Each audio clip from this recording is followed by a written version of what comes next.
कोलकाता शहर से लगभग 50 किलोमीटर दूर एक छोटा सा गांव था जिसका नाम था श्यामपुर। चारों तरफ खेत, पुराने पेड़, कच्ची सड़कें और रात होते ही गहरा सन्नाटा। इस गांव के बाहर एक मोड़ के पास सड़क किनारे एक छोटी सी चाय की दुकान थी जिसे लोग राजू की चाय की दुकान के नाम से जानते थे। दिन के समय वह दुकान बहुत ही साधारण लगती थी। लकड़ी की बेंचें, मिट्टी का चूल्हा, उबलती हुई चाय की खुशबू और आसपास बैठे हुए किसान, रिक्शा चालक और राहगीर जो थोड़ी देर रुककर चाय पीते, बातें करते और फिर अपने रास्ते चले जाते। लेकिन जैसे ही शाम ढलती, सूरज डूबता और आसमान लाल से काला होने लगता, उस दुकान का माहौल बदल जाता। हवा ठंडी हो जाती, पेड़ों की पत्तियां अजीब तरह से हिलती और ऐसा लगता जैसे कोई अदृश्य चीज उस जगह को घूर रही हो। गांव के बुजुर्ग अक्सर कहते थे, रात 10 बजे के बाद उस चाय की दुकान के पास मत जाना, वहां कुछ ठीक नहीं है। लेकिन दुकान का मालिक राजू इन बातों पर विश्वास नहीं करता था। राजू लगभग 32 साल का युवक था, मेहनती, ईमानदार और बहुत हंसमुख। वह सुबह 5 बजे दुकान खोलता और रात 11 बजे तक काम करता। लोगों की बातों पर वह हंस देता और कहता, भूत प्रेत कुछ नहीं होते, सब डराने की कहानियां हैं। एक शाम जब सूरज ढल रहा था और आकाश नारंगी रंग का हो गया था, राजू का बचपन का दोस्त शंभू उसकी दुकान पर आया। शंभू थोड़ा घबराया हुआ लग रहा था।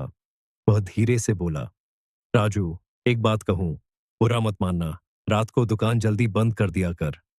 राजू हंसते हुए बोला, क्यों, क्या हुआ? तू भी भूत की कहानी सुनाने आया है? शंभू ने इधर उधर देखा, फिर धीमी आवाज में कहा, तुझे पता है 10 साल पहले यहां क्या हुआ था? राजू ने चाय बनाते हुए पूछा, क्या हुआ था? शंभू बोला, जहां तेरी दुकान है वहां पहले एक बहुत बड़ा बरगद का पेड़ था। एक रात एक अजनबी आदमी यहां आया था। उसे किसी ने लूट कर मार दिया। उसकी लाश कई दिनों बाद मिली थी। राजू कुछ पल चुप रहा, फिर बोला, तो? शंभू ने कहा, गांव वाले कहते हैं उसकी आत्मा अभी भी यहीं भटकती है। राजू जोर से हंस पड़ा, अगर भूत होता तो अब तक मुझे दिखाई दे जाता।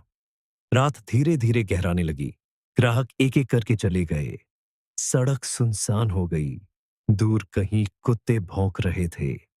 हवा में ठंडक बढ़ने लगी। घड़ी में रात के 11 बजने वाले थे। राजू ने आखिरी बार चूल्हे की आग धीमी की और दुकान बंद करने लगा।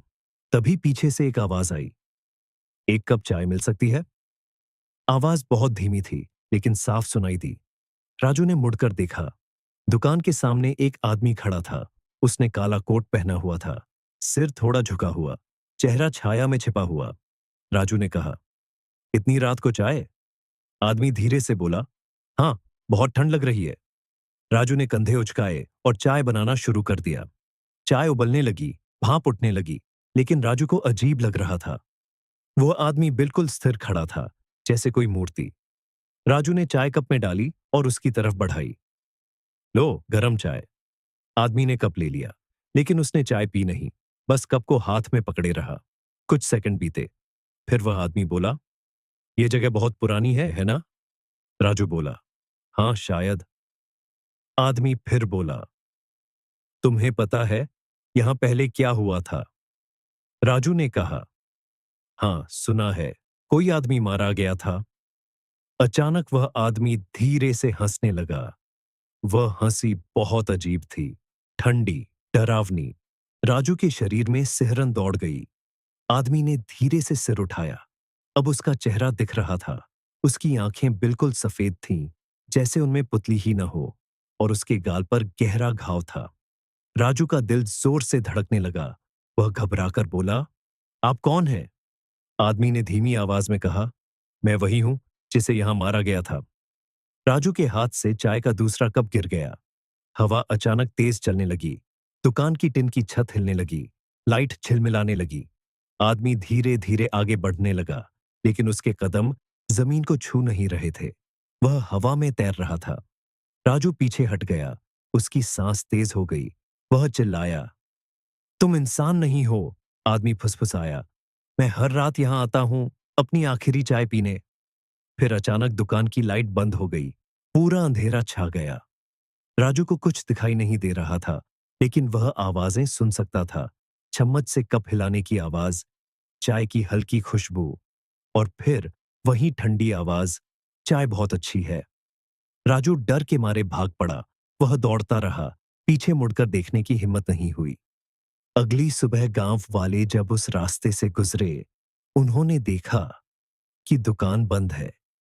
ये अजीब था, क्योंकि राजू कभी दुकान बंद नहीं रखता था। कुछ लोगों ने दरवाजा तोड़ा।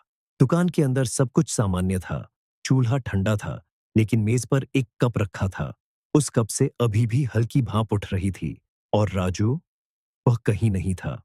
गांव वालों ने बहुत खोजा, खेतों में, नदी के किनारे, जंगल में, लेकिन राजू कभी नहीं मिला। समय बीत गया। दुकान धीरे धीरे खंडहर बन गई। लकड़ी सड़ गई, टिन जंग खा गया, खिड़कियां टूट गईं। लेकिन गांव वाले कहते हैं, अगर कोई इंसान रात 11 बजे के बाद उस रास्ते से गुजरे, तो उसे कभी कभी उस दुकान के अंदर हल्की रोशनी दिखाई देती है और हवा में चाय की खुशबू फैल जाती है। फिर एक आवाज आती है, एक कप चाय मिलेगा? और कुछ सेकंड बाद दूसरी आवाज सुनाई देती है, लो, गरम चाय। गांव के लोग कहते हैं, पहली आवाज उस भटकती आत्मा की है और दूसरी आवाज राजू की। तब से उस जगह को लोग भूत वाली चाय की दुकान कहते हैं। और रात होने के बाद वहां कोई नहीं जाता, क्योंकि शायद वहां अब भी कोई चाय पी रहा है।